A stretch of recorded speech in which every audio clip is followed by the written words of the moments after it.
En noviembre de 2020, un hombre bastante inocuo entró en una comisaría de policía en el norte de Londres e informó educadamente a un oficial que deseaba presentar una denuncia.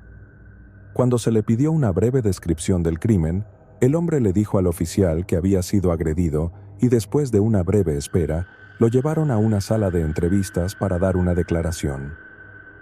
Establecida hace casi 200 años, la Policía Metropolitana de Londres se esfuerza por mantener el orden en una de las ciudades más grandes, ricas y con más historia del mundo.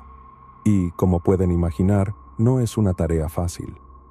En las últimas 2 décadas, Londres ha soportado ataques terroristas, robos de diamantes de varios millones de libras y violentos disturbios que dejaron muchas áreas de la ciudad quemadas y cicatrizadas. Así que, como pueden imaginar, sus oficiales de policía prácticamente han visto de todo. Pero lo que ese hombre de aspecto inocuo le dijo a los oficiales de policía en esa comisaría de Tottenham, en noviembre de 2020, fue quizás la cosa más singularmente horrorosa que cualquiera de ellos había escuchado. La víctima explicó que en septiembre de 2019 visitó la casa de un hombre noruego de 46 años llamado Marius Gustafsson, que vivía en un edificio de apartamentos cercano. La pareja comenzó a consumir narcóticos juntos y una vez ebrios, Gustafsson coaccionó a su desafortunado invitado a desnudarse antes de usar un bisturí extremadamente afilado para abrirle el escroto. La víctima luego le dijo a la pareja de horrorizados oficiales que, en lugar de ir corriendo a un hospital para recibir tratamiento por la herida, simplemente regresó a su casa con la esperanza de que sanara por sí sola. Sin embargo, la escisión escrotal superficial pero excruciante no sanó por sí sola y con el tiempo se infectó dolorosamente y peligrosamente. Los 2 oficiales estaban asombrados mientras la víctima describía cómo, en lugar de visitar un hospital, había regresado al apartamento de Gustafsson en diciembre de 2019 con el propósito de que le quitaran los testículos por completo. Gustafsson había invitado a un conocido para que se uniera a ellos, un ex asistente quirúrgico de 57 años llamado David K.S., quien aparentemente se ofreció para ayudar a amputar los genitales de la víctima. Pero, sin que la víctima lo supiera, Kansas no estaba allí para ayudar. Cuando se le preguntó qué tipo de anestesia se le administraría, la víctima fue informada de que no se le administraría ningún sedante. La anestesiología era una ciencia muy exacta, le dijeron, y si se le daba la dosis incorrecta, podría no despertarse nunca más. La víctima creyó que esto era un indicio de que sus compañeros tenían sus mejores intereses en mente, cuando en realidad querían que experimentara tanto dolor como fuera posible. Después de configurar uno de sus teléfonos inteligentes para grabar el procedimiento, Gustafsson ordenó a la víctima que consumiera una gran cantidad de alcohol para adormecer tanto dolor como fuera posible. Habiendo bebido todo lo que pudo soportar, la víctima fue atada y restringida. Sin embargo, ninguna cantidad de alcohol hubiera sido suficiente para acallar sus gritos en el momento en que se le aplicó una abrazadera metálica para ganado en los testículos. La víctima explicó que, después de la dolorosa abrazadera, esperaba que la siguiente sensación dolorosa fuera su amputación. Pero, en lugar de quitarle los testículos, Marius Gustafsson tomó un hierro candente y quemó las letras E y M en la parte posterior de su muslo. «¿Qué me has hecho?», gritó la víctima, pero en lugar de responder a su pregunta, Marius Gustafsson ordenó a la víctima que declarara su servidumbre eterna hacia él y que el procedimiento no continuaría a menos que lo hiciera. Desesperado por poner fin a su sufrimiento intolerable, la víctima gritó en sumisión, declarando a Gustafsson como su señor y maestro de por vida. Pero el hombre mismo no estaba satisfecho. Obligó a la víctima a proclamar repetidamente su subyugación hasta que finalmente Gustafsson ordenó al asistente quirúrgico que comenzara su trabajo espantoso. Fascinado por el fornido escandinavo, Kansas dio un paso adelante con un bisturí afilado y, a la orden de Gustafsson, cortó profundamente en los genitales de la víctima. Sin embargo, en el proceso de quitar el primero de los 2 testículos de la víctima, Kansas pareció revertir su curso de acción previsto. En lugar de quitar los testículos de la víctima, los volvió a meter en su escroto abierto y luego cosió la herida con varias puntadas irregulares. Horrorizada, la víctima exigió que el asistente quirúrgico completara el procedimiento, pero le dijeron que la operación había comenzado a salir mal. No está claro si esto es verdad o si Gustafsson había dirigido a KS a mentirle a su aterrorizada víctima, pero lo cierto es que pronto se le ordenó a la víctima que abandonara el apartamento de Gustafsson y, por una buena razón, obedeció. Cuando se le preguntó por qué había regresado al apartamento de Gustafsson en lugar de buscar atención médica, la víctima explicó que el noruego era tanto intensamente carismático como astutamente manipulador.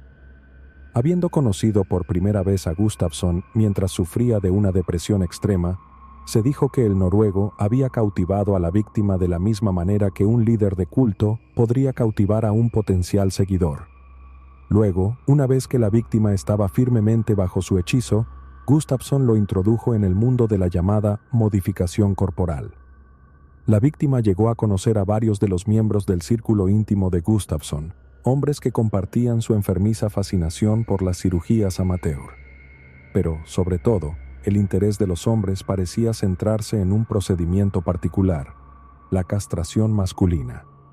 Al principio, el grupo de personas que me presentó fue acogedor y agradable, dijo la víctima, pero en retrospectiva, puedo ver lo manipulador y coercitivo que realmente era. A lo largo de varios meses, Gustafsson y sus seguidores convencieron a la víctima de que sería más feliz después de la eliminación de sus genitales. Se enfocaron en los problemas que tenía con mi identidad de género, dijo la víctima a la policía. Me dijeron que la castración me arreglaría, que era una elección de estilo de vida y que si mi terapeuta preguntaba, debía decir que era mi idea, no de nadie más. La víctima luego se dijo que había roto a llorar mientras describía sus genitales como mutilados, cómo desesperadamente necesitaba la ayuda de un urólogo entrenado y cómo había estado luchando con el impulso de asesinar a Marius Gustafsson durante algún tiempo. Cuando se le preguntó por qué no había contactado a la policía antes, la víctima explicó que tenía preocupaciones legítimas por su propia seguridad. Afirmó que los seguidores de Gustafsson sumaban decenas de miles y que dirigía algún tipo de culto de castración en línea desde la comodidad de su apartamento en Tottenham. Poco después de que la víctima firmara una declaración, los oficiales de la Policía Metropolitana visitaron a Gustafsson y tras una búsqueda en su apartamento, encontraron una variedad de parafernalia profundamente preocupante. Varios ganchos de acero conocidos como elastrators, del tipo que se utiliza tradicionalmente para castrar ganado, se encontraron en su propiedad, junto con una variedad de otros elementos sospechosos, incluidos forceps, electrodos, catéteres y bisturíes. Gustafsson fue arrestado, pero al ser detenido, los oficiales observaron que le faltaba una pierna. Se hacen ciertas disposiciones para los prisioneros discapacitados, y los oficiales de policía de Tottenham intentaron hacer que estuviera lo más cómodo posible durante su detención. Pero durante una breve investigación sobre cómo Gustafsson perdió su pierna, los oficiales descubrieron algo espantoso. La gran mayoría de las amputaciones de extremidades en el Reino Unido son el resultado de accidentes automovilísticos. Sin embargo, según su historial médico, la pierna de Gustafsson fue amputada después de que reportara al hospital con una grave congelación. Una vez que todo el tejido de su pierna estaba muerto, Gustafsson contactó con los servicios de emergencia y fue trasladado rápidamente al Royal Free Hospital en el vecino Camden.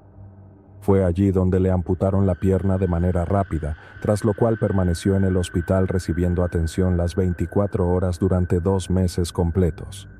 Tras su alta, Gustafsson estaba atado a una silla de ruedas y, dado que ya no podía trabajar con la frecuencia o intensidad que le gustaría, llegó a reclamar casi 20,000 libras en cheques por discapacidad entre julio de 2019 y octubre de 2021.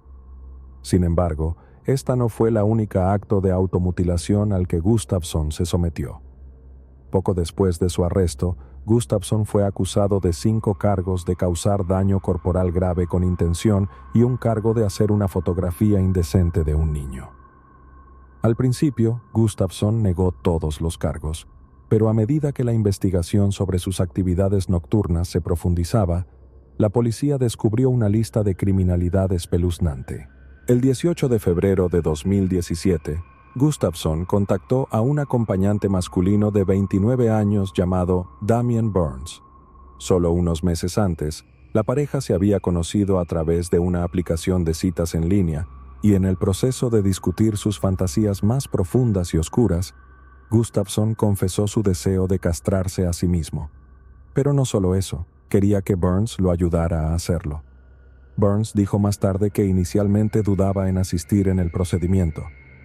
«No tengo problema con eso», le dijo a Gustafson a través de un mensaje de texto. «Pero, ¿no perderás mucha sangre y casi morirás?».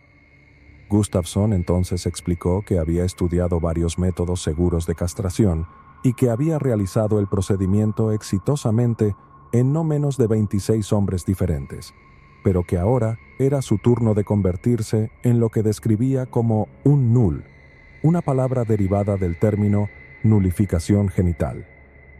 Para asegurar su asistencia, Burns fue ofrecido el equivalente a $750. Sin embargo, se estableció más tarde que esto solo constituía un pago inicial y que a Burns se le prometió una suma mucho mayor de dinero a cambio de su participación. Gustafson explicó que grabaría todo el proceso de castración y que el video editado se subiría a un sitio web que él poseía y operaba. Cuando Burns preguntó cómo se llamaba el sitio web, le dieron un nombre que vivirá en la infamia: unmakermaker.com. El video que se subió más tarde al sitio es quizás uno de los metrajes más gráficamente perturbadores que jamás se podrán ver. No solo es el video intensamente espeluznante, sino que los tonos distintivamente eróticos que contrastan marcadamente con la realidad de la situación hacen que el metraje sea aún más difícil de ver. Tras la finalización del espantoso procedimiento, en el que se utilizó un cuchillo vegetal rojo, Burns mira directamente a la cámara y dice: «Bueno, eso es uno para la lista de deseos». Gustafson entonces contactó a los servicios de emergencia, diciéndole al operador: «Intenté hacer una cirugía y es un poco más que una circuncisión». Fue llevado de urgencia al hospital y luego derivado a una unidad psiquiátrica para su evaluación, donde le dijo a los doctores que había sido un participante voluntario en su propia castración y que estaba perfectamente cuerdo.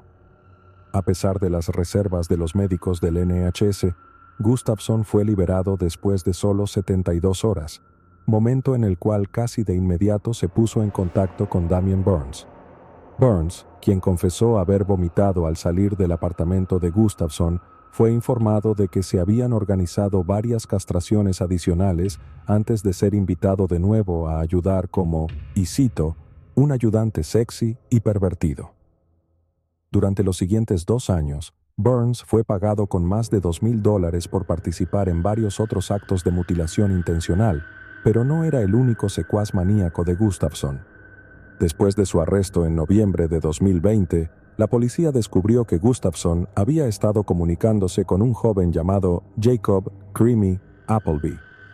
Él y Gustafson se conocieron por primera vez en septiembre de 2018, cuando Jacob tenía solo 17 años, y después de establecer una mutua atracción y una especie de relación paternal torcida, Gustafson comenzó a introducir al joven Jacob en el mundo de las modificaciones corporales. En un punto, Gustafson se jactó de que guardaba los testículos de sus víctimas voluntarias en frascos de líquido preservante, a lo que Jacob respondió: «Eso es asombroso».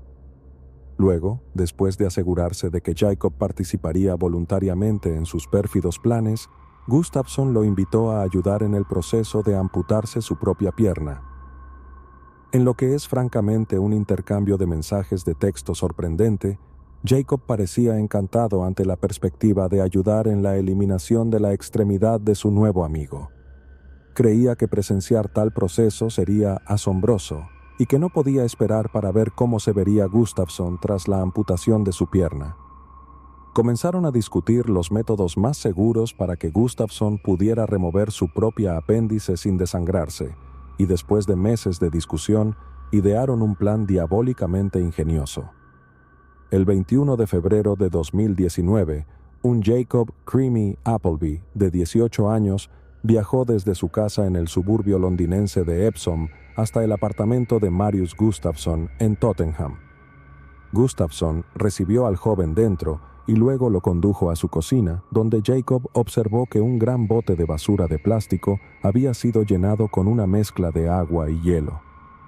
Durante las siguientes 8 horas, Gustafsson mantuvo su pierna sumergida en el líquido helado, con Jacob añadiendo más y más hielo para asegurar que el agua permaneciera gélida. Al igual que muchos de los otros procedimientos que supervisaba o en los que participaba, Gustafsson grabó un video del proceso. El metraje comienza de manera bastante inocua y tiene el aire de un video viral de mediados de los 2010, pero a medida que pasan las horas, los procedimientos toman un aire profundamente siniestro. En un punto, Jacob y Gustafsson comparten risas mientras el primero arroja vastas cantidades de hielo al bote de basura. En otro, la pareja celebra cuando Gustafsson anuncia que ya no puede sentir su pierna. Cuando la magnitud de las actividades de Gustafsson se hizo evidente, redadas coordinadas de la policía en Londres, Escocia y Gales del Sur resultaron en el arresto de no menos de 10 de sus supuestos cómplices.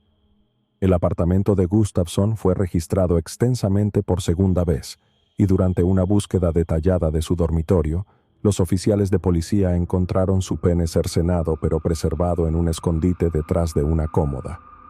La policía también descubrió material de explotación infantil en la computadora portátil de Gustafsson, así como imágenes de zoofilia que había compartido con varios otros hombres en línea.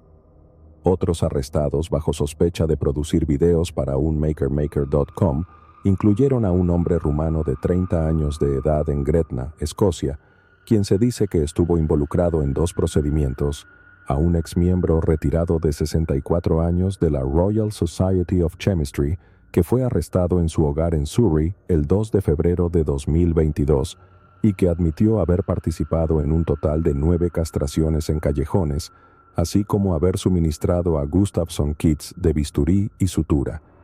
También se descubrió que guardaba genitales en una caja de mantequilla Clover etiquetada como setas mordidas. David K.S., de 61 años, estuvo involucrado en 4 incidentes de castración completa, incluyendo el procedimiento deliberadamente mal realizado que resultó en la caída del grupo. Durante 11 años, ocupó un puesto como asistente doméstico en el Servicio Nacional de Salud de Gales, pero no poseía formación médica formal.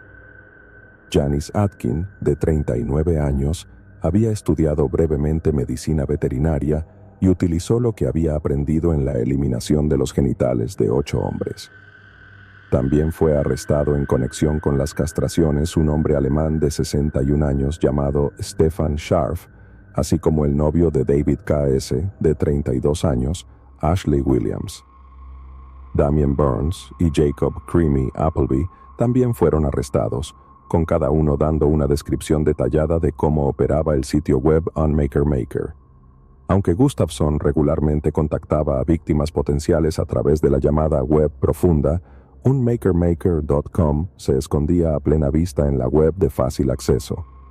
El sitio web tenía planes de membresía en varios niveles, con opciones básicas, premium y VIP, esta última costando a los usuarios más de $1,000 por año. Uno de los videos VIP incluía metraje de Gustafsson sometiendo a un niño de 16 años a tortura genital, en el que se colocaban electrodos en los genitales del niño, y mientras administraba choques de bajo voltaje pero altamente dolorosos, Gustafsson obligaba al niño a declarar su servidumbre eterna hacia él. En otro video, Gustafsson animaba a un hombre sueco a amputarse diferentes partes de sí mismo. En 2 grabaciones de FaceTime filmadas con 3 días de diferencia, en el primer video, Gustafsson se puede escuchar diciendo «Sabes lo que tienes que hacer», animando al hombre mientras duda por un momento antes de finalmente comenzar el acto de automutilación. En el segundo video, Gustafsson aparece bebiendo una bebida alcohólica antes de decirle a la víctima que se castre por completo. Cuando el hombre duda por segunda vez, Gustafsson parece percibir su miedo y se ríe. El hombre es incitado repetidamente a continuar con el acto y con un grito estremecedor de dolor, finalmente lo hace. Gustafsson luego le dice al hombre que coloque sus apéndices amputados en un congelador y le instruye a contactar a los servicios de emergencia para salvar su propia vida. En otro video de castración, Gustafsson se puede escuchar diciendo: «Eso fue mucho más rápido que el último y un corte tan bonito». Luego muestra el testículo removido a la cámara, mientras miles de sus seguidores más leales observan a través de una transmisión en vivo. Tras este procedimiento en particular, Gustafsson añadió los apéndices amputados de la víctima a una ensalada que preparó, todo para el deleite de su audiencia en vivo, y luego se los comió crudos. En el juicio de Gustafsson, la principal fiscal del caso, Caroline Carbury, dijo que es una característica increíble de este caso que el sitio web operara a plena vista, no en la web oscura, sino accesible para cualquier persona que tropezara con él o tuviera la inclinación de buscarlo. El metraje contenido en el sitio web, continuó Carbury, es extremadamente explícito y los usuarios podían pagar para suscribirse o comprar videos individuales. También tenemos evidencia de que el acusado ganó cerca de 300,000 libras durante los 4 años del complot de un total de 22,841 suscriptores globales. El abogado defensor de Gustafsson le dijo al tribunal que el desencadenante de la caída de su cliente en la locura fue soportar un amargo divorcio en 2016. El matrimonio lo mantenía estable, dijo. Cuando terminó, lo envió en espiral y tuvo el deseo de ser el arquitecto de su propio cuerpo. Su modificación le llevó a sentimientos de empoderamiento. Parece a primera vista ser algo que se ha convertido en una adicción para él. El abogado defensor también dijo al tribunal que su cliente había sido diagnosticado con un raro trastorno psicológico conocido como trastorno de identidad de integridad corporal, y que fue esto lo que explicó su deseo de tener partes del cuerpo removidas. Al concluir el juicio, Gustafsson admitió haber cometido 5 cargos de causar daño corporal grave con intención, poseer propiedad criminal y distribuir 2 videos indecentes de un niño entre enero de 2017 y enero de 2020. Damien Burns, el acompañante que ayudó a Gustafsson con su propia castración a principios de 2017, fue encarcelado por 5 años en enero de este año por un cargo de causar daño corporal grave con intención. El novio mucho más joven de Gustafsson, un Jacob Creamy Appleby de 23 años, fue encarcelado por 3 años y 8 meses, mientras que Nathaniel Arnold, de 48 años, quien se cree que cortó uno de los pezones de Gustafsson en 2019, recibió una sentencia de prisión suspendida de solo 2 años. Estas sentencias se dictaron los días 4 y 5 de este mes, mayo de 2024, pero la sentencia de Marius Gustafsson se leyó ante el tribunal el jueves 9 de mayo de 2024, con el New York Post informando. El supuesto líder del club de castración, quien hizo ensalada de testículos, ha sido sentenciado a 22 años de prisión. Así que, a partir de esta semana, un juez británico ha condenado a Gustafsson a lo que creen que es un castigo adecuado para un manipulador maestro pero malévolo de la categoría más baja.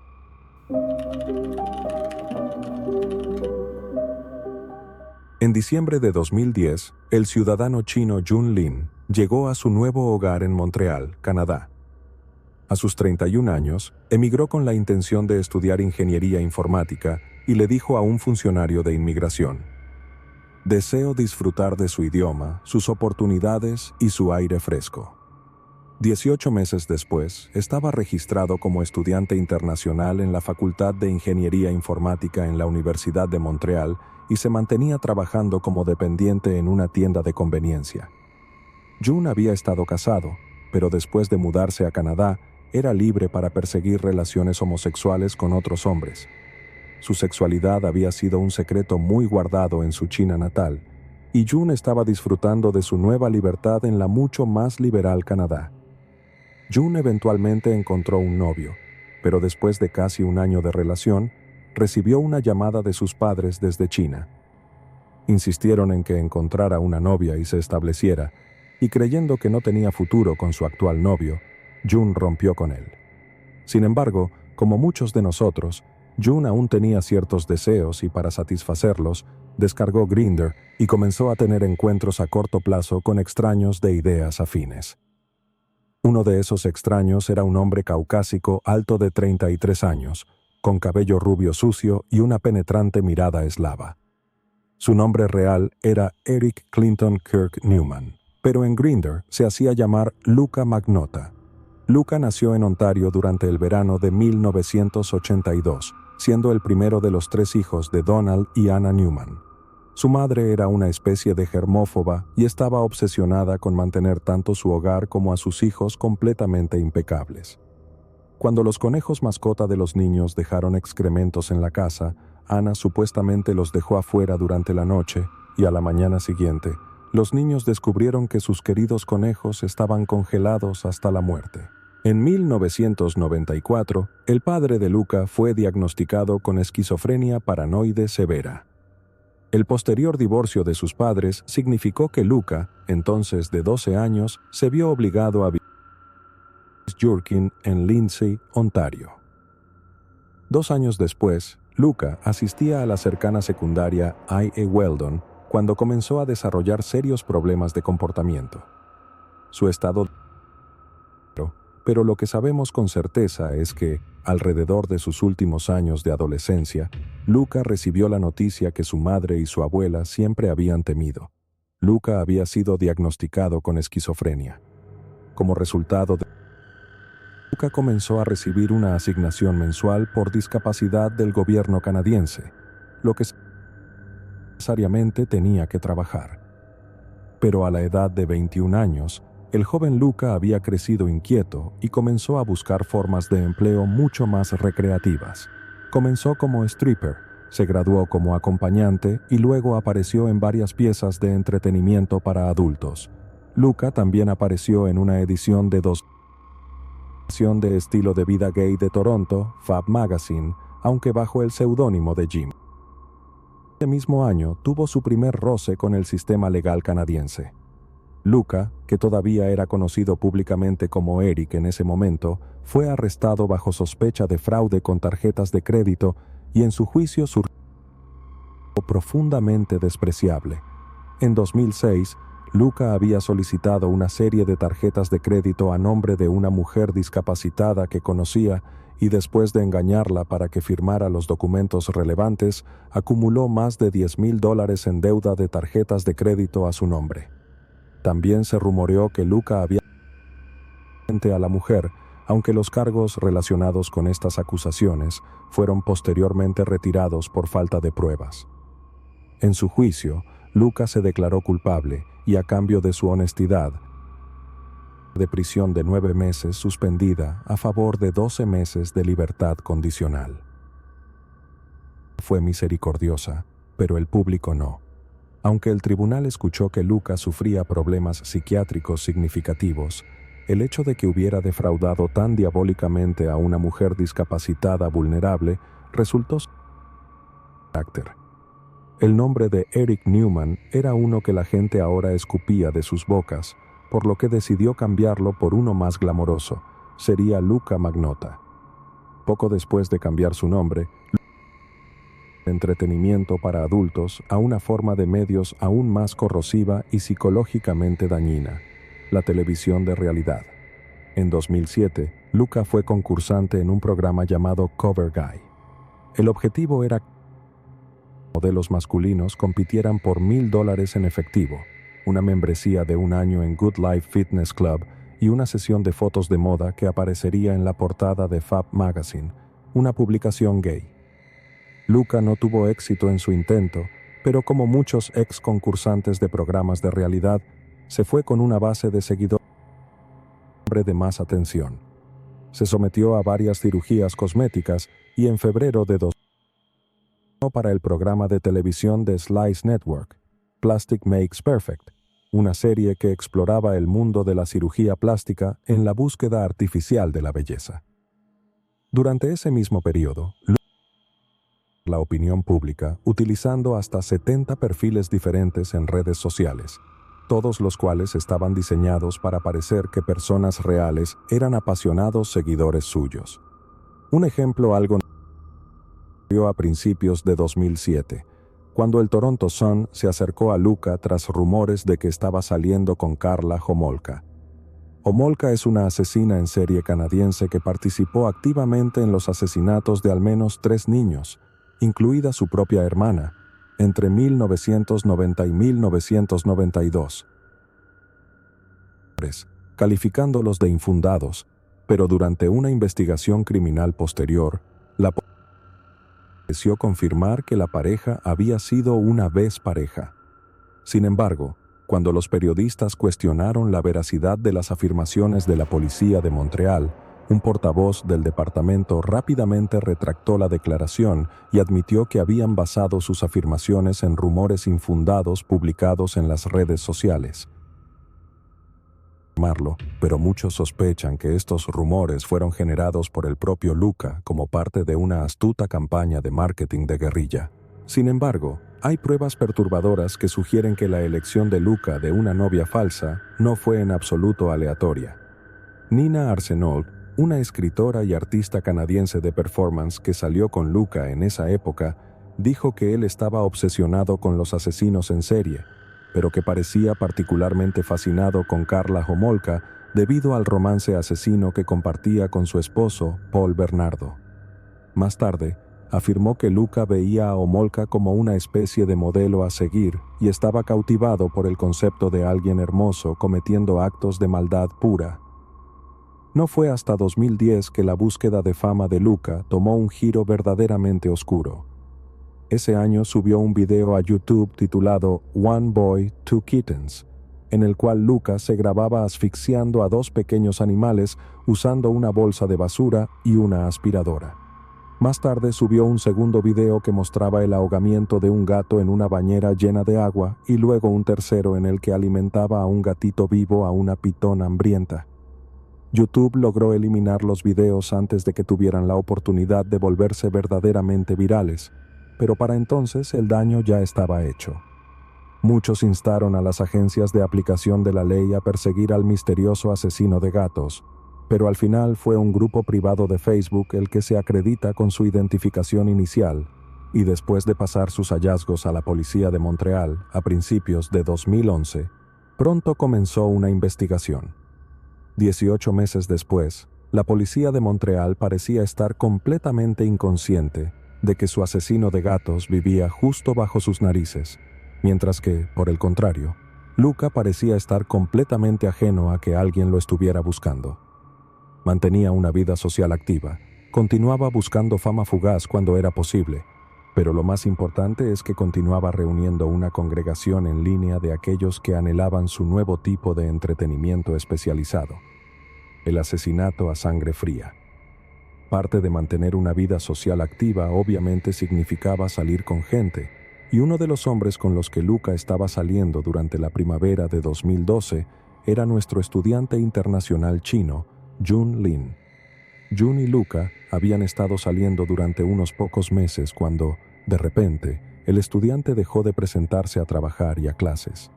Un trío de amigos visitó su apartamento el 27 de mayo, y después de preocuparse cada vez más por la seguridad de Jun, contactaron a la policía y lo reportaron como desaparecido.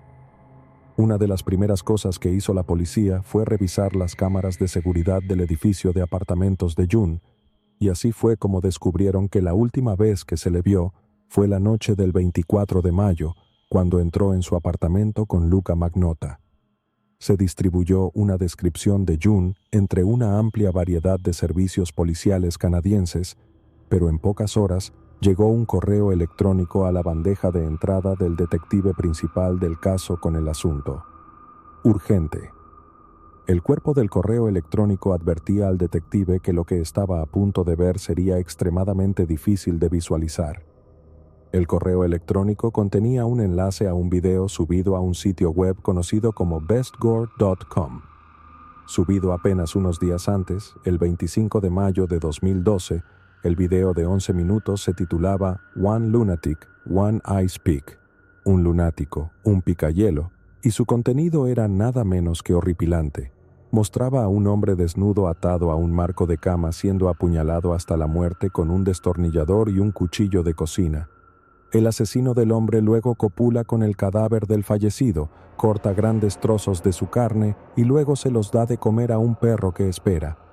Una investigación posterior confirmó que hasta 10 días antes del asesinato, Luca había estado anunciando el lanzamiento del video y que, horas después del asesinato de June, su asesino había comprado un billete de ida y vuelta de Montreal a París. Alrededor de las 11 del 29 de mayo de 2012, un paquete fue entregado a la sede nacional del Partido Conservador de Canadá. El mensajero, que había sido instruido para entregar el paquete, inicialmente notó un gran símbolo de corazón rojo dibujado en la caja, pero nada fuera de lo común. Durante el proceso de transportar el paquete a su destinatario previsto, el contenido había sido perturbado repetidamente. Para cuando el mensajero llegó a entregar el paquete, un rastro pegajoso de sangre había comenzado a filtrarse a través de los pliegues de cartón de la caja, lo que llevó al equipo de seguridad del edificio a llamar apresuradamente a las fuerzas del orden. Pasaron horas antes de que llegara un equipo forense a la escena, pero cuando lo hicieron, un oficial con guantes cortó la caja y encontró un pie humano separado dentro, junto con una nota que decía que se habían distribuido 6 partes del cuerpo por toda la ciudad y que el perpetrador mataría de nuevo. Al mismo tiempo, un paquete similarmente manchado de sangre fue interceptado en una instalación de procesamiento de Canada Post en Montreal. Estaba dirigido a la sede del Partido Liberal de Canadá y contenía una mano humana amputada. Más tarde ese día, el conserje de un complejo de apartamentos en el distrito Snowdon de Montreal notó que una maleta había sido descartada cerca de un montón de basura en el callejón detrás de su edificio. Al principio no pensó nada de ello, pero después de acercarse a los contenedores de basura, detectó un olor nauseabundo que parecía emanar de la maleta. Se llamó a la policía y tras una inspección más detallada de la maleta, los oficiales descubrieron que había sido rellenada con restos humanos desmembrados. Pero eso no fue todo lo que había dentro. Quienquiera que se hubiera tomado el tiempo de desmembrar el cuerpo de la víctima antes de meterlo en esa maleta, había sido cuidadoso de incluir su ropa, sus documentos de identificación y lo que parecían ser las 2 armas del asesinato.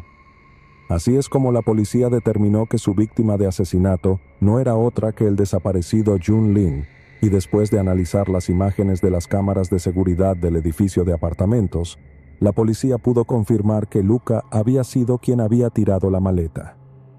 Más tarde esa noche, la policía registró el apartamento de Derail Boulevard que Luca había estado alquilando. Se encontraron manchas de sangre en varios muebles, incluyendo el refrigerador, el colchón, una mesa y la bañera del apartamento.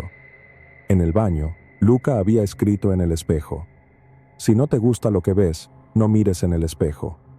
El 5 de junio de 2012, un paquete que contenía el pie derecho de June fue entregado a la escuela independiente Saint George de Montreal, mientras que otro paquete, este que contenía su mano derecha, fue entregado a la escuela primaria Falls Creek en Vancouver, Columbia Británica.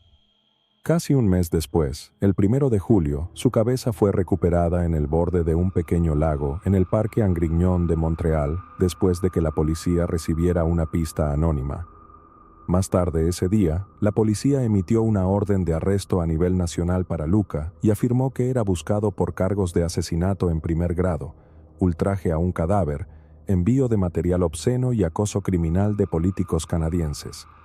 A principios de junio, la orden de arresto nacional se había convertido en una cacería internacional cuando Interpol emitió una notificación roja para Luca. Luca pronto fue rastreado a Francia, donde su señal de teléfono celular fue seguida hasta un hotel en Bagnolet. La policía francesa se apresuró a acordonar el hotel, pero parecía que Luca ya había abordado un autobús de Eurolines con destino a la capital alemana de Berlín. Afortunadamente, la policía alemana actuó de manera decisiva y después de aprender sobre el destino previsto de Luca, lo detuvieron en un cibercafé en Neukölln. Los testigos dijeron que Luca parecía estar leyendo una noticia en inglés sobre él mismo en el momento de su arresto. El 18 de junio de 2012, Luca fue trasladado a bordo de un CC-150 de la Real Fuerza Aérea Canadiense al Aeropuerto Internacional de Mirabel, al norte de Montreal. Las autoridades defendieron el uso de un avión de transporte militar, destacando las preocupaciones de seguridad de utilizar un vuelo comercial. También estaba el problema de que una aeronave comercial podría ser desviada a otro país en caso de falla mecánica, lo que aterrorizaba a las autoridades canadienses que podrían acabar en un país sin tratado de extradición. Luca pudo cumplir su deseo de volar en su propio jet privado, aunque de una manera que nunca hubiera imaginado. A su llegada a Canadá, Luca fue puesto en confinamiento solitario en el centro de detención Rivière-des-Prairies. El primer ministro canadiense, Stephen Harper, dijo que estaba complacido de que Luca finalmente hubiera sido detenido y felicitó a las fuerzas policiales por su buen trabajo en su captura. Pero quizás las palabras del miembro de la oposición del Parlamento, Bob Rae, fueron mucho más contundentes. Rae señaló que permitir que el caso se convirtiera en una sensación mediática nacional era exactamente lo que Luca quería y que dedicarle horas de tiempo en pantalla, en los periódicos y en las conversaciones de la cena cumpliría su retorcido sueño de toda la vida. Lamentablemente, pocos prestaron atención a sus palabras, y no solo fue Luca nombrado personaje del año por la prensa canadiense, sino que más tarde fue inmortalizado en el documental Don't Fuck with Cats. Después de una vigilia a la luz de las velas por el centro de Montreal, a la que asistieron los padres de Jun Lin, la víctima fue incinerada el 11 de julio de 2012. El mes anterior, Luca había comparecido ante el tribunal por video para declararse no culpable de todos los cargos a través de su abogado. Más tarde compareció en persona en un tribunal de alta seguridad de Montreal para solicitar un juicio con jurado. En su audiencia preliminar el 11 de marzo de 2013, el equipo de defensa de Luca solicitó que los medios y el público fueran excluidos por completo de la audiencia. La solicitud fue denegada al día siguiente, lo que llevó a uno de los abogados de Luca a renunciar. El mes siguiente, Luca fue acusado formalmente de cargos de asesinato en primer grado, ofensas indignantes a un cadáver humano, distribución de materiales obscenos y acoso criminal. Admitió haber cometido los delitos en cuestión, pero se declaró no culpable por razones de responsabilidad disminuida, que es esencialmente una defensa por locura. El juicio duró 10 semanas, y el primer día el juez presidente instruyó a los jurados que Luca admitía los actos o conductas subyacentes al crimen por el que estaba acusado. Su tarea será determinar si cometió los 5 delitos con el estado mental requerido para cada delito. Las pruebas presentadas ante el tribunal incluían un par de tijeras, 2 cuchillos, un destornillador, una sierra y un martillo, todos los cuales fueron utilizados para asesinar y desmembrar a la víctima. El fiscal argumentó que el asesinato de Jun Lin fue organizado, premeditado, y que Luca actuó de manera intencional, consciente, ultraorganizada y en última instancia responsable de sus acciones, mientras que el equipo de defensa de Luca argumentó que estaba en un estado psicótico en el momento de los crímenes, y por lo tanto, no podía ser considerado responsable de sus acciones. El tribunal también escuchó que, mientras determinaban si estaba en condiciones de ser juzgado, Luca le dijo a un psiquiatra que, la noche en que asesinó a Jun Lin, un cliente abusivo llamado Manny esencialmente lo obligó a hacerlo. La confesión desconcertó a los investigadores durante bastante tiempo, ya que muchos habían teorizado que Luca había recibido ayuda para desmembrar el cuerpo o para huir del país. Sin embargo, su afirmación fue demostrada falsa de la manera más inusual.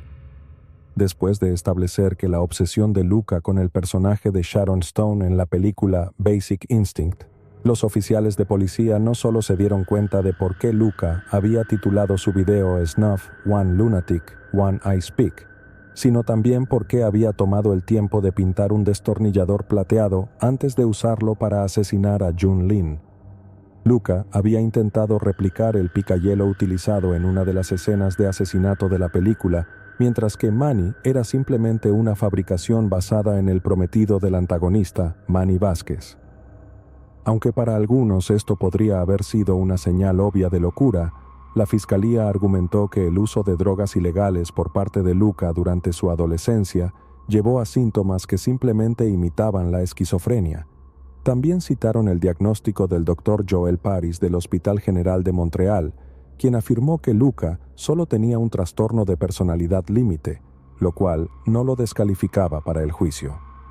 En resumen, la fiscalía acusaba a Luca de fingir tener esquizofrenia, ya que su defensa se basaba en su declaración de responsabilidad disminuida. Después de un juicio de 12 semanas, que incluyó casi 10 semanas de testimonio, el jurado regresó con un veredicto en su 8º día de deliberación.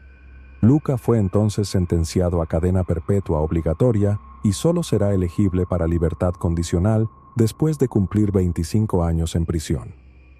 También fue condenado a 19 años por otros cargos, que se cumplirán de manera concurrente, lo que significa que probablemente acumulará 30 años tras las rejas antes de tener la oportunidad de obtener la libertad. Bob Rae, quien ahora trabaja como representante permanente de Canadá ante las Naciones Unidas, una vez nos instó a no prestarle a Luca la atención que tanto anhelaba, pero parece que al final, un hombre que una vez deseó ser una estrella se convirtió en una, en las circunstancias más diabólicas.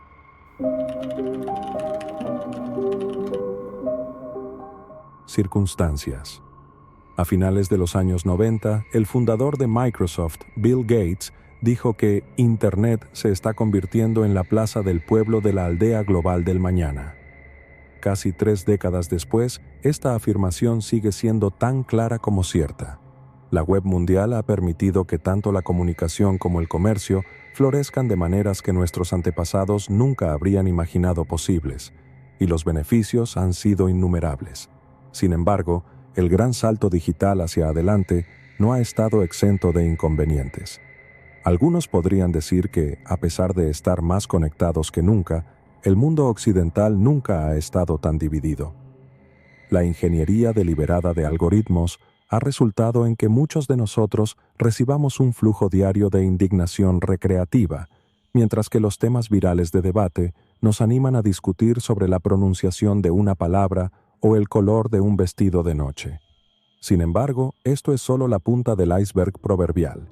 Se podría perdonar a alguien por creer que la proliferación masiva de Internet resultaría en una sociedad global más feliz y reflexiva, pero en algunos rincones de Internet todo lo contrario es cierto.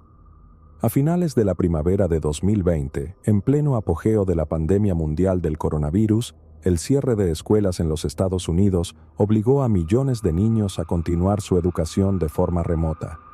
Algunos lidiaron con este cambio repentino notablemente bien, otros no. Matthew Von Ampin, de 17 años, que vivía con sus padres en los suburbios de Dallas, Texas, comenzó a sentirse cada vez más solo a medida que las semanas se prolongaban y, como muchos adolescentes, buscó un sentido de comunidad en línea. Sin embargo, a pesar de tener una apariencia de compasión, la comunidad que encontró no tenía sus mejores intereses en mente. Cualquier disfrute o progreso que haga en la vida simplemente parece forzado, le dijo Matthew a sus nuevos amigos. Sé que todo es solo una distracción para pasar el tiempo hasta el final.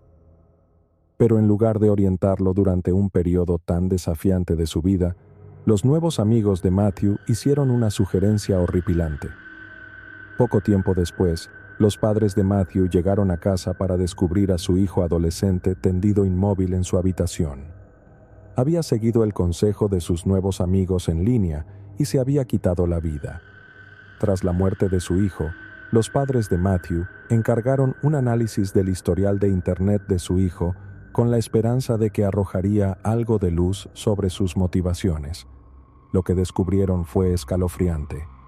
En las semanas previas a su muerte, Matthew había sido un visitante frecuente de un sitio web llamado Sanctioned Suicide, suicidio sancionado.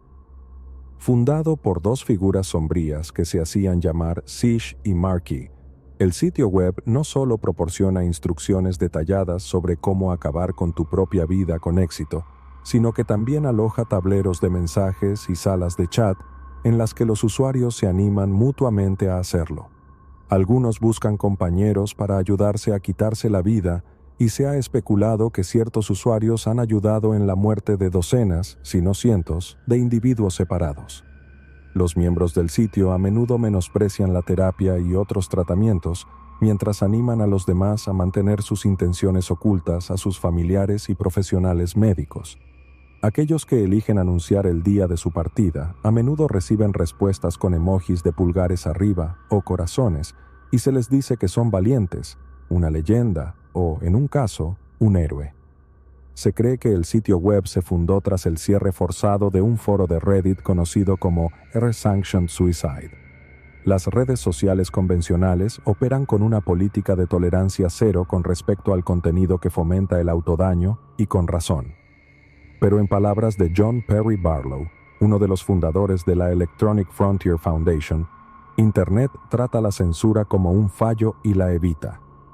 Sanctioned Suicide no desapareció cuando Reddit eligió censurarlo, simplemente migró a otro lugar. El día que el sitio web se abrió al público, uno de sus fundadores escribió que odiaba ver dispersarse y desaparecer a la comunidad y aseguró a los usuarios que sabían cómo mantener el sitio seguro. Entre los años 2018 y 2021, más de 500 usuarios individuales publicaron hilos de despedida en el sitio web anunciando que estaban a pocas horas de quitarse la vida. Después de eso, las cuentas permanecieron inquietantemente inactivas.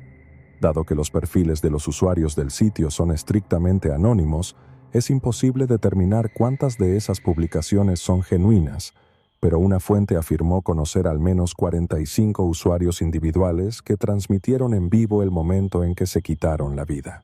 Aunque el sitio es visitado por personas vulnerables de todo el mundo, la gran mayoría de los usuarios provienen de países de habla inglesa, aunque también se debe notar que un contingente desproporcionado de usuarios italianos parece frecuentar el sitio. La demografía es diversa y las razones de la base de usuarios para quitarse la vida son tan vastas y variadas como los propios usuarios, pero casi todos coinciden en que el método más nuevo y efectivo involucra una sustancia que algunos de nosotros consumimos todos los días: el nitrito de sodio. El nitrito de sodio es un polvo blanquecino amarillento e inodoro, y es tan fácilmente obtenible que puedes pedirlo directamente a tu hogar con entrega al día siguiente a través de Amazon.com. La sustancia se usa como conservante en productos cárnicos y pesqueros, pero también se utiliza en el mantenimiento de automóviles, el tratamiento de metales y, en raros casos, como antídoto para el envenenamiento por cianuro. Es probable que si has comido un sándwich de charcutería o un bocadillo de tocino en los últimos años, hayas ingerido una pequeña cantidad de nitrito de sodio, pero consumir demasiado puede ser mortal. Si altos niveles de la sustancia llegan a tu torrente sanguíneo, puede reducir la capacidad de tus glóbulos rojos para transportar oxígeno por el cuerpo, resultando en una condición dolorosa y aterradora conocida como metahemoglobinemia. Antes de episodios de mareos y confusión, las víctimas se quedan extremadamente sin aliento antes de finalmente perder el conocimiento por completo, y si no reciben asistencia médica casi de inmediato, hay una buena posibilidad de que fallezcan como resultado de una hipoxia avanzada.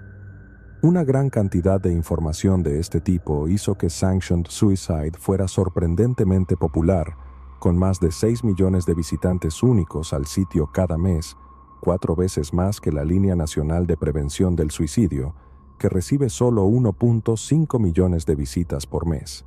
Pero a diferencia de la NSPL, que atrae a una amplia gama de usuarios de diferentes edades y antecedentes, el rango de edad de los que frecuentan Sanctioned Suicide generalmente está entre los 15 y 24 años. Tal fue el caso de Daniel Del Canto, un estudiante de secundaria de 17 años que se encontró con el sitio web durante el otoño de 2019. En 2016, cuando tenía 14 años, Daniel comenzó a luchar con pensamientos depresivos y después de confiar en sus padres, se aplicó una combinación de terapia y antidepresivos con gran efecto. Durante los siguientes 2 años, el rendimiento académico de Daniel mejoró drásticamente. También canalizó su energía en aprender a tocar la batería y en el plazo de 1 año desde que tomó las baquetas, participaba en presentaciones en vivo con la banda de jazz de la escuela secundaria. En su tiempo libre, Daniel a menudo se retiraba a su habitación para jugar videojuegos, pero sus padres observaron que, más a menudo, jugaba en línea con un grupo de amigos. Esto era mucho más preferible a pasar horas en aislamiento, lo que sin duda había contribuido a la depresión que Daniel había experimentado cuando tenía 14 años. Las cosas parecían ir bien, pero en algún momento de 2019, Daniel comenzó a desarrollar dolores estomacales severos y se volvió cada vez más confinado a su casa a medida que la condición empeoraba. Incapaz de socializar y atormentado por una dolencia aparentemente intratable, Daniel se volvió casi completamente nocturno y pasaba horas navegando por los rincones más oscuros de Internet. Fue durante estas sesiones de navegación maratonianas cuando Daniel se encontró con el sitio web Sanctioned Suicide y después de navegar por algunos de sus hilos de recursos, se encontró con una publicación sobre el nitrito de sodio. Un usuario le dijo que la sustancia era, con mucho, el método más rápido e indoloro para quitarse la vida. Otro incluso le envió un enlace a un sitio web donde podía comprarlo. Daniel descubrió que podía comprar 500 gramos de nitrito de sodio en una tienda en línea por solo $30. Consumir solo 2.6 gramos constituye una dosis letal. Pensé que se suponía que debías sentirte feliz a medida que se acerca la fecha de quitarte la vida, escribió Daniel en un hilo propio. ¿Hay una parte de mí que simplemente se aferra desesperadamente? Otro usuario rápidamente lo tranquilizó diciéndole que estaba haciendo lo correcto. Establecer una fecha siempre me ha molestado, escribió el usuario anónimo. Sigo extendiéndola, pero no podré hacerlo para siempre. No creo que estés haciendo nada mal. Aguantes. El historial de publicaciones de este usuario, que se refería a sí mismo solo como Stan, sugería que estaba divorciado, alejado de sus hijos y severamente deprimido. También era un apasionado defensor del uso del nitrito de sodio y se convertiría en una celebridad menor en el sitio web después de escribir una guía detallada sobre cómo obtener e ingerir la sustancia. En respuesta a la vacilación de otro usuario para quitarse la vida, Stan escribió: «Sigue hablando con nosotros, no estás solo, y no te desvíes del método». El 3 de octubre de 2019, Daniel publicó una fotografía que mostraba una botella de nitrito de sodio que había comprado en línea. Más tarde esa noche, agradeció a la comunidad del sitio web por todos los buenos deseos. Daniel también confesó que estaba un poco asustado, pero prometió que no sobreviviría a la noche. La publicación recibió 11 emojis de abrazos, 4 me gusta, 3 emojis de corazones y 2 emojis de sonrisa llorosa. Unas horas después, alrededor de las 2:30 de la madrugada, Pamela Danto se levantó de la cama y bajó a la habitación de su hijo para comprobar cómo estaba. El notorio noctámbulo había estado preocupantemente tranquilo esa noche, y cuando abrió la puerta, su madre comprendió por qué. Daniel estaba acostado en la cama con un vaso de agua medio vacío y el nitrito de sodio en su mesita de noche, y desde el momento en que su madre lo vio, supo que estaba muerto. Según las reglas oficiales de Sanctioned Suicide, está estrictamente prohibido ayudar o alentar a las personas a quitarse la vida, pero en la práctica, el hecho de que los usuarios se tranquilicen o incluso se inciten mutuamente a quitarse la vida es sorprendentemente común. Una ex usuaria, que afirmó ser una mujer británica de mediana edad llamada Emma, admitió sentirse profundamente impactada la primera vez que encontró uno de los llamados hilos de despedida, pero que también era aterradoramente fácil normalizar lo que estaba viendo. «Sentías como si te envolvieras en esta manta de toda esta miseria y oscuridad», dijo la señora Davis, quien finalmente encontró el sitio peligroso y lo abandonó. «Te sentías seguro, pero no lo estabas».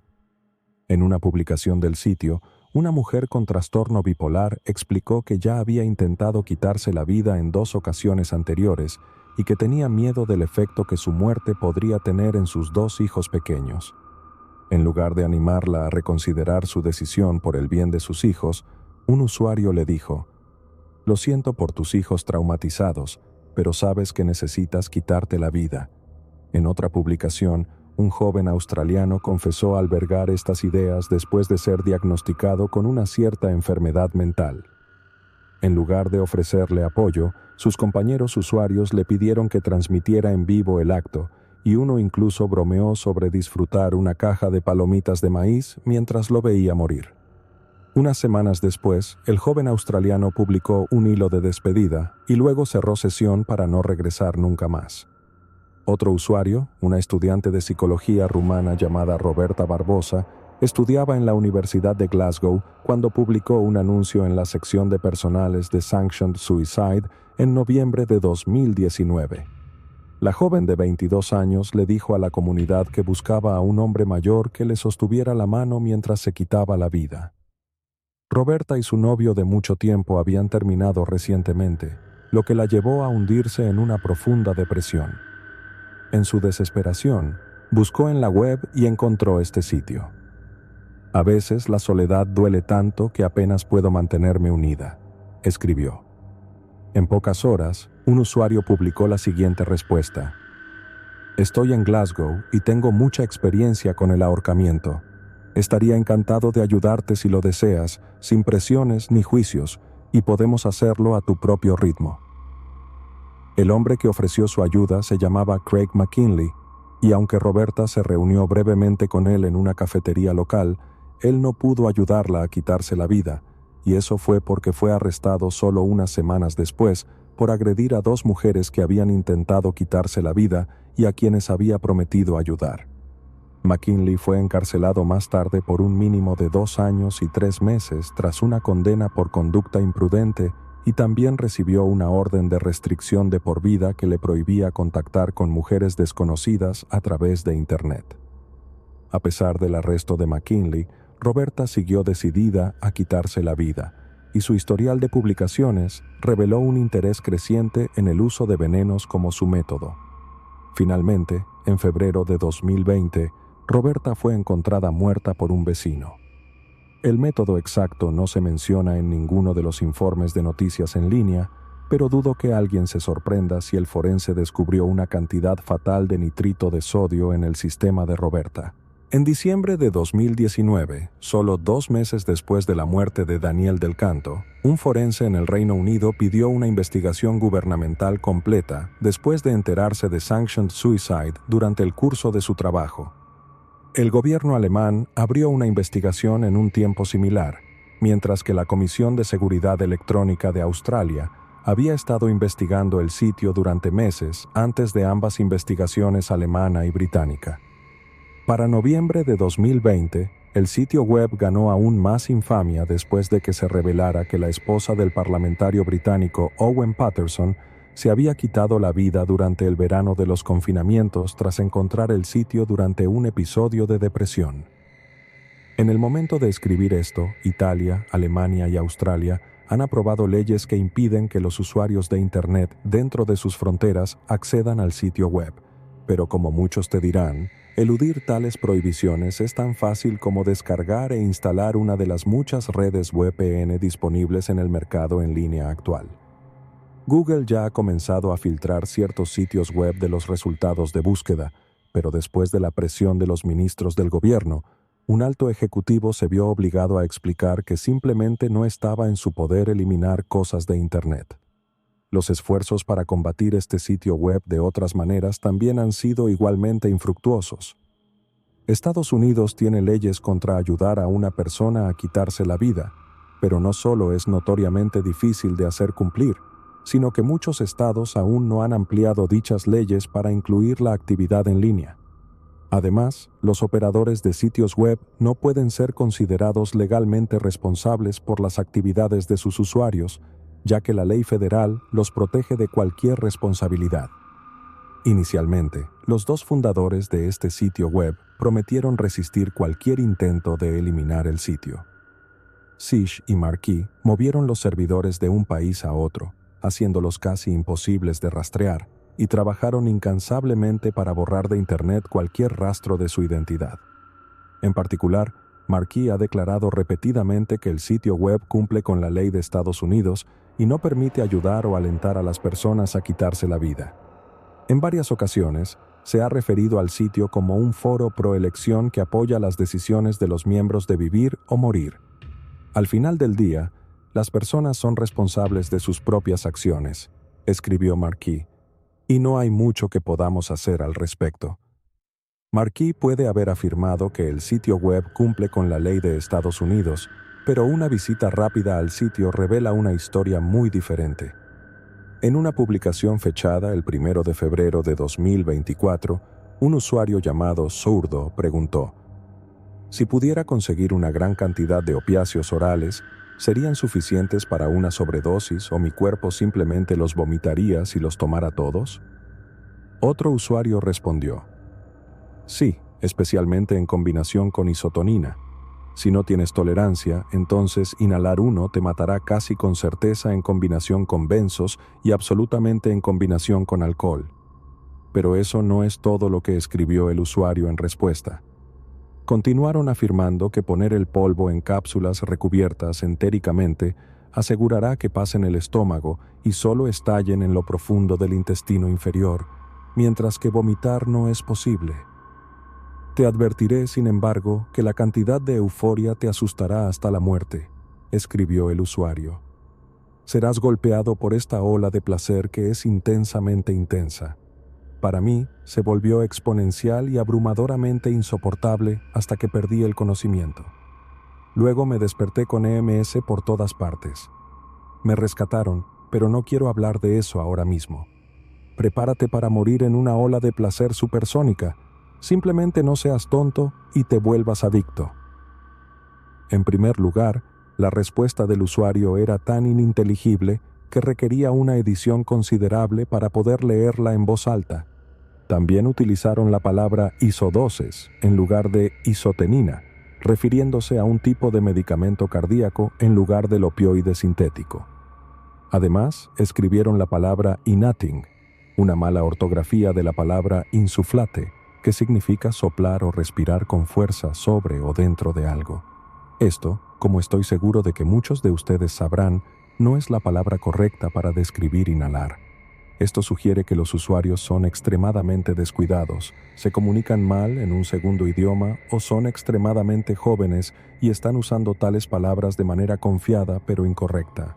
En segundo lugar, la afirmación de que alguien experimentará oleadas de placer durante una sobredosis de opiáceos es completamente falsa. Las víctimas sienten frío, temblores, somnolencia y náuseas. Pregunta a alguien que haya sobrevivido a una sobredosis de heroína y la palabra placer probablemente sea la última palabra que usarían para describirlo. Esta respuesta constituye un intento directo de engañar y manipular a una persona vulnerable para que se quite la vida, y fue escrita por un adulto malintencionado o por un niño que no tiene idea de lo que está hablando y puede estar recibiendo una emoción retorcida al alentar a otros a suicidarse. En noviembre de 2020, un esfuerzo internacional para cerrar el sitio fue exitoso, al menos temporalmente. Hemos estado planeando esto durante años, escribió Marquis en una publicación que subió al sitio, y estamos seguros de que incluso si coordinan un cierre total al mismo tiempo, lo cual es muy improbable, podríamos estar de vuelta en línea dentro de 24 horas. Sish y Marquis luego fueron un paso más allá para asegurar la seguridad del sitio y comenzaron a tomar medidas drásticas contra cualquier persona que compartiera información de contacto personal.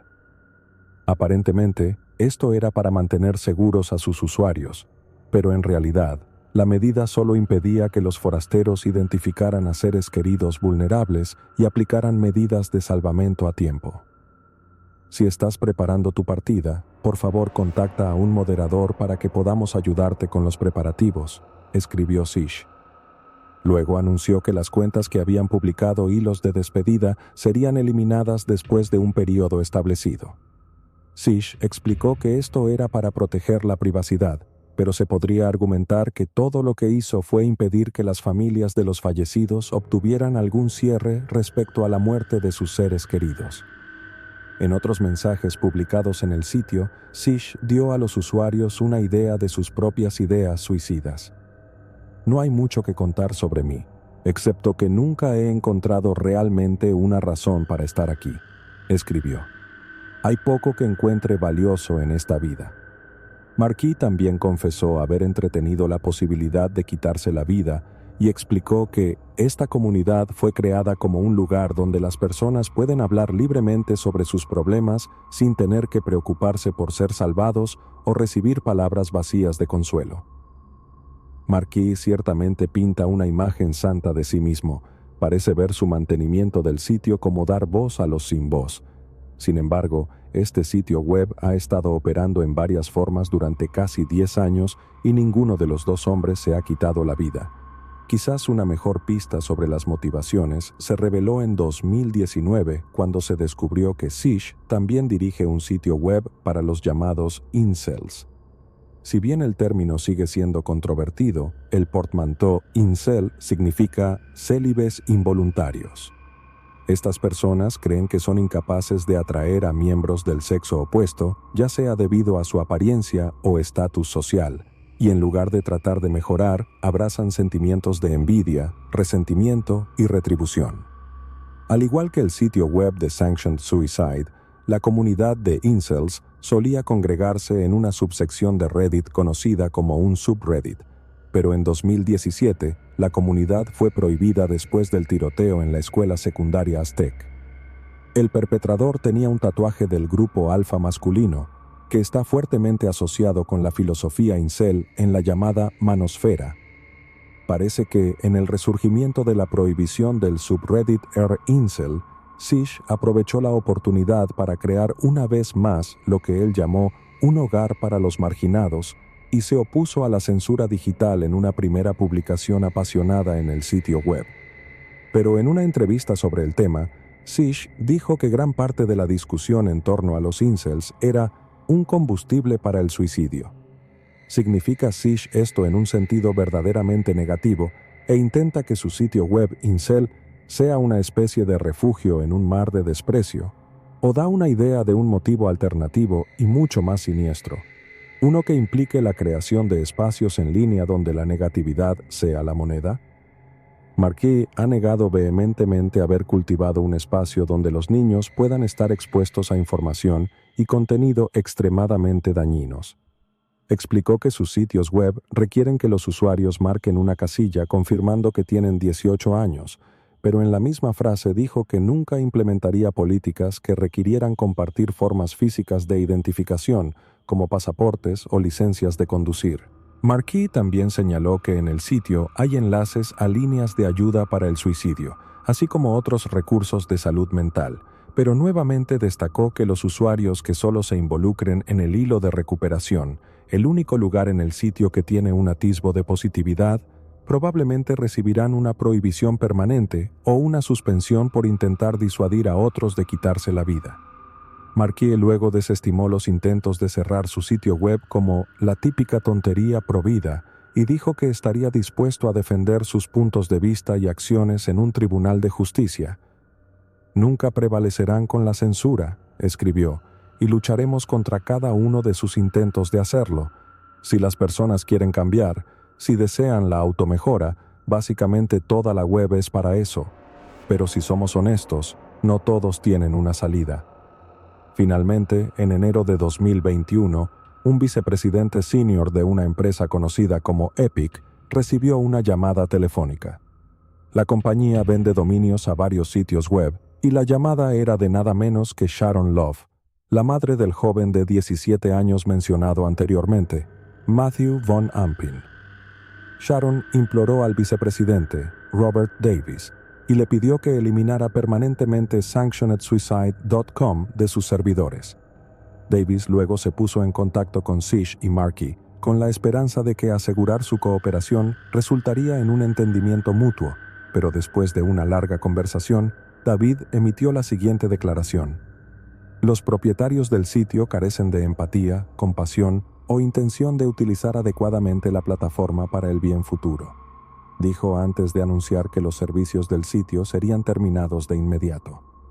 Los críticos celebraron, pero en unos pocos días el sitio volvió a estar en línea. Simplemente cambió su nombre a sanctionedsuicide.net, el mismo dominio en el que se encuentra hoy. En el estado de Missouri, la policía fue contactada por un amigo de un hombre que se había quitado la vida usando nitrito de sodio. Después de buscar en el teléfono celular del hombre alguna pista sobre sus motivaciones, el amigo descubrió que su amigo fallecido había sido un visitante frecuente del sitio Sanctioned Suicide. No solo los compañeros del sitio le habían indicado dónde comprar la sustancia que terminó con su vida, sino que también lo guiaron en el proceso de ingerirla en el momento en que sucedía. Al haber llegado al llamado hilo de despedida antes de que Sish o Marquis tuvieran la oportunidad de eliminarlo, el amigo del hombre fallecido se horrorizó al descubrir que mientras él moría, los usuarios del sitio en realidad celebraban su desaparición prematura. Naturalmente, el amigo furioso del fallecido buscó retribución legal, pero el caso resultó imposible de procesar. El detective que manejó el caso en Missouri afirmó que sin ninguna evidencia física de que alguien lo asistiera para quitarse la vida, no hay posibilidad de llevar el asunto a juicio. Es cierto que en junio de 2017, Michelle Carter, de 23 años, fue condenada por homicidio involuntario en Massachusetts después de instar a su novio a quitarse la vida, pero en el caso de Missouri no tenían forma de descubrir los nombres o direcciones de los involucrados. En 2011, un detective de Saint Paul, Minnesota, ayudó a condenar a un hombre por ayudar en el suicidio de alguien que había conocido en línea. Estoy convencido de que hay personas inteligentes ahí afuera con placa que podrían manejar este tipo de crimen en Internet, dijo el ahora retirado William Hayter. Pero, como está, simplemente no estamos equipados para lidiar con ese tipo de delito cibernético.